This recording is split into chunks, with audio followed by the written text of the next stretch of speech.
उद्धव ठाकरे और राज ठाकरे के एक साथ आने पर पार्टी लीडरों में काफी जोशो खरोश है।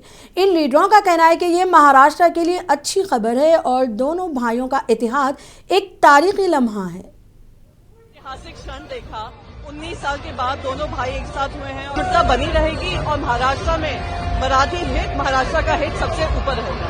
आपने उनका उत्साह देखा है, उन लोगों ने साथ में काम किया है और 20 साल के बाद जब एक साथ आए हैं तो आपने पूरा हॉल देखा है।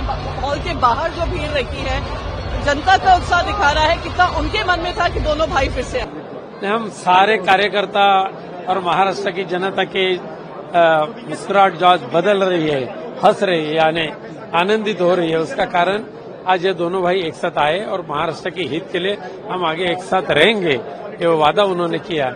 सिर्फ चुनाव ही नहीं, भविष्य के महाराष्ट्र के हित के लिए जो जो एक साथ करके करना होगा वो साथ करेंगे, ऐसा भरोसा है। दोनों भाई ने आज स्पष्ट दिखा दिया कि हिंदू हृदय सम्राट बाला साहब ठाकरे जी के जो असली महाराष्ट्र के विचार लेकर चलने वाले वंशज हैं, तो ये दोनों ठाकरे बंधु हैं। दोनों ने पूरे भाषण में वो ताली बजवाई है जनता के दिलों से जो जनता चाहती थी। उद्धव साहब हमेशा कहते थे कि महाराष्ट्र की जनता जो चाहती वही होगा, आज हो गया। आज दोनों ने एक साथ हाथ मिला लिए, दोनों ने एक दूसरे को सम्मानित भी किया और दोनों ने एक संदेश दिया कि जो बाला साहब ठाकरे जी को उस समय नहीं जमा कि दोनों ठाकरे एक हो जाएं, वो देवेंद्र जी ने अपनी ही गलतियों से करवा दिया। तो देवेंद्र जी को भोगना पड़ेगा अपने इस गलती के लिए। आने वाले चुनाव पर इसका असर पड़ेगा, आने वाले महाराष्ट्र की राजनीति पर इसका असर पड़ेगा, क्योंकि महाराष्ट्र नवनिर्माण सेना और शिवसेना एक ही डीएनए है। दोनों 20 साल से अलग थे, आज दोनों एक मंच पे आए। जो महाराष्ट्र के मन में बात थी, जो महाराष्ट्र मराठी की बात थी, उन्होंने मन की बात जन के सामने की। जो हुआ वो पीछे, लेकिन मराठी महाराष्ट्र मुंबई के लिए आगे।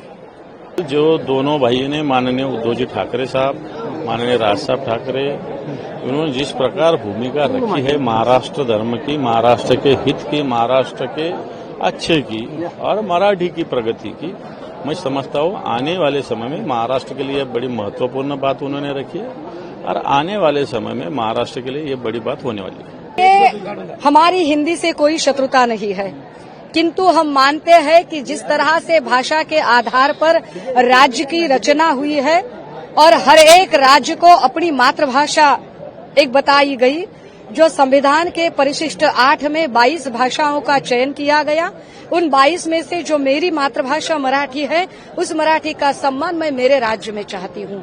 इसका कतई अर्थ यह नहीं है कि मेरी हिंदी से कोई शत्रुता है या मेरी पार्टी की हिंदी से कोई शत्रुता है। हम बस इतना कहना चाहते हैं कि अगर आप बाकी किसी भी राज्यों में यह त्रिभाषा की शक्ति के नाम पर हिंदी नहीं थोप रहे हैं, तो सिर्फ महाराष्ट्र में यह राजनीति आप क्यों खेल रहे हो? और बस इसी को लेकर मराठी अस्मिता और मराठी प्रदेश के लिए आज आपने देखा होगा कि यहाँ यह सारा मराठी मानुस इकट्ठा हुआ है।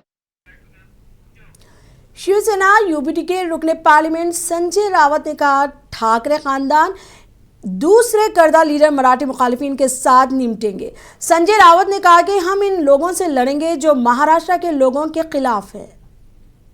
तो बहुत ही मीठी है हमारे लिए, ये त्योहार है, महाराष्ट्र के लिए त्योहार है कि ठाकरे परिवार के दो प्रमुख नेता जो राजनीति के कारण अलग हो गए थे, वो 20 साल के बाद एक मंच साझा कर रहे हैं।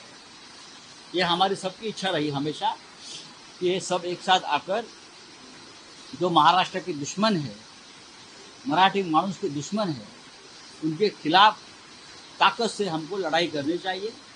आज उद्धव और राज ठाकरे जी एक साथ आकर जरूर महाराष्ट्र को और मराठी मानुस को एक दिशा देंगे और एक ललकारी भी देंगे और हम सब खुश। महाराष्ट्र के नायब वजीर आला एकनाथ शिंदे की जानिब से जय गुजरात का नारा लगाने के मामले पर अपोजिशन की जानिब से शदीद रद्द-ए-अमल का इजहार किया जा रहा है। शिवसेना यूबीटी के लीडर संजय रावत ने शिंदे को शाहसेना का लीडर करार दिया। उन्होंने कहा कि यह महाराष्ट्र की तौहीन है।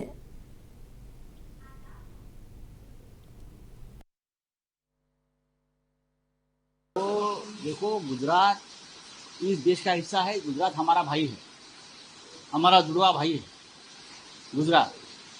गुजराती भाई हमारे भाई है, लेकिन महाराष्ट्र में आपको जय महाराष्ट्र के बाद कोई और जय की बात नहीं करनी चाहिए, ये परंपरा है। और मैं ये कहूँगा कि शिंदे बोलते हैं कि ये गुजराती जो हमारे भाई है, उन्हें कुछ पुणे में कुछ काम किया, उसके लिए मैंने जय गुजरात बोला है। मेरे सामने गुजराती लोग थे। अब बड़ौदा में तो सब मराठी लोग हैं, सूरत में मराठी लोग हैं, तो क्या मोदी और शाह वहाँ जाकर कार्यक्रम में जय महाराष्ट्र बोलते हैं क्या? ग्वालियर और इंदौर में तो मराठी राजा रहे हैं और आज भी है, तो वहाँ जाकर वहाँ के मुख्यमंत्री जय महाराष्ट्र बोलेंगे? नहीं बोलेंगे। तो आपको क्या जरूरत है? तो आप